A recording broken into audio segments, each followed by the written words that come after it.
Il y a ce qu'on appelle les consignes de vote, des partis qui donnent leur avis, qui donnent des ordres en fait aux électeurs, mais les consignes, ça semble aujourd'hui d'une autre époque. Les électeurs n'ont plus trop envie qu'on les prenne pour de simples moutons. Frédéric Roche avec Éric Jacquet.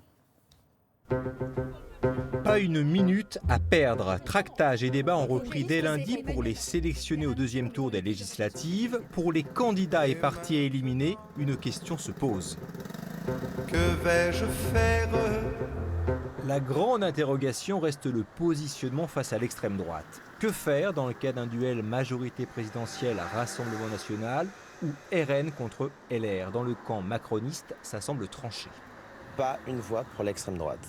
C'est-à-dire dans les duels LR-RN, nos voix, nous appelons nos électeurs à voter pour les candidats, les républicains.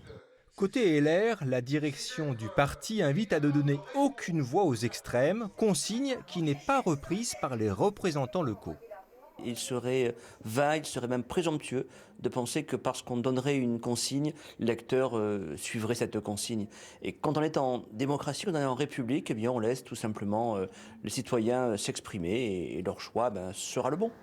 Consigne ou pas consigne? Qu'en pensent les intéressés, celles et ceux appelés à voter dimanche? Voter pour qui? Aujourd'hui, vous ne savez plus à quel sein vous vouez. Les consignes, c'est comme un capitaine pour une équipe de foot ou de rugby, hein, c'est sûr, il donne des consignes. Après, on les applique, ça c'est un choix. Je vais être simple, je vais être franche, je ne vote pas.